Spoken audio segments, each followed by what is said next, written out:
doon kung saan man siya dalhin.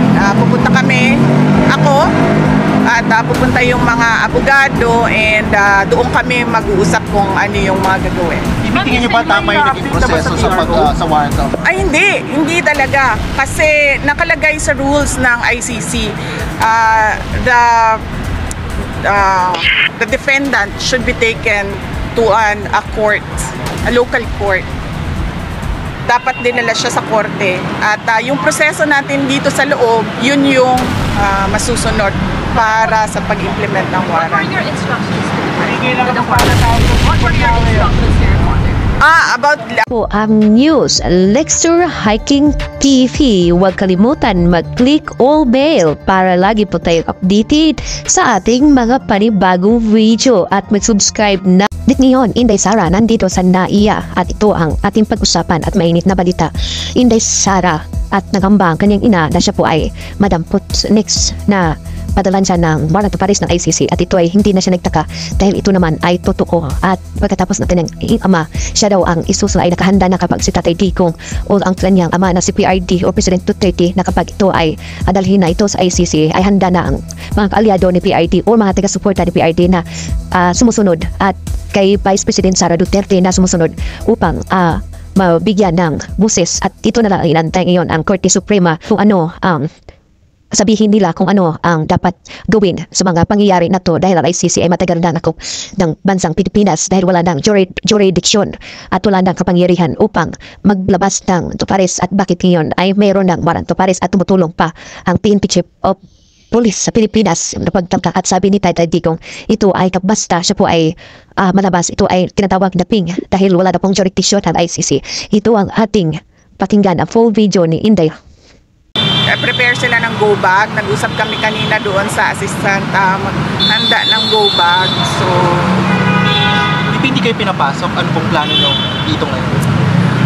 Well, nag-aantay ako. Papasukin nila dahil gusto ko makausap personal. Mahirap kasi sa video call kasi choppy. Ginajam nila yung signal. Kailangan ko siya kausapin. Ma'am, Duterte kami ma'am, kahit ano mangyari. Marami sa iwanan. Ano pong sabi sa Maraming salamat. Bibi Sara, sabi ni Attorney Raul Lambino, nagrant na daw yung TRO. Any update po dito? Wala po akong update sa temporary restraining order ng Supreme Court. But as I said, lahat ng mga tao a book about what to do and all the research materials about ICC. So that is what we did, and then we shared our drafted petition. We had two for me. We shared it with the team of PRRD. VP, I know this may be a sensitive question, but have you reached out to the President itself regarding the matter? No. Why not? Because the way that they are doing it right now, there's no talking to the President. Because it's very easy for him to say, do not turn him over to the ICC. You can detain him here, wherever in the Philippines, but do not send him wherever the ICC says. You have a message to BBM. If ever na madala ngayon sa The Hague si dating nga Pangulong Marcos, kailan po balak Ay, siya, alam mo doon. Oh, sorry. At dating Pangulo na siya. Yes. Very soon. Ano? Very soon, why? Very soon. If ever Ano na po dating message niya niyo ngayon sa kay The Hague, BBM? kailan po kayo susunod doon? Okay. Well, nag-aantay. And then, immediately, pag pinilit nila kung ano yung gusto nila at hindi yung tama, susunod ako. Kasi kailangan ko kausapin yung mga abogado doon. BBM message why? Bakit personal na po? Ha? Sa tingin niyo po ba nagiging personal na po ito? Oo. Very personal. Nakikita nyo naman. Nakafile sila ng impeachment ng ang basis nila is hearsay and gossip.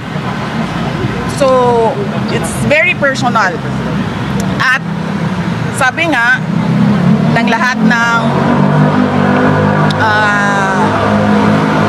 kumu-question sa ginagawa ng administrasyon ngayon, this is a diversion from the failures to to deliver good governance and decent public service Message niyo po to the kay PBBM. Filipinos. Message po kay PBBM. Wala akong message sa kanya. I don't think there's talking to a person who will allow a citizen to be turned over to foreigners. VP, can you confirm hindi ba kayo pinayagan pumasok or nakita kayo ng clearance? Hindi kami pinayagan. Ilang beses na kami paalam, paulit-ulit. So, hindi kami pinayagan. VP Sara, bilang simpleng mamamayan, ano yung pwede namin magawa para kay Tatay Diggs? Accountability. Transparency and accountability from the government. Tinatanong natin vote straight sa 9 candidates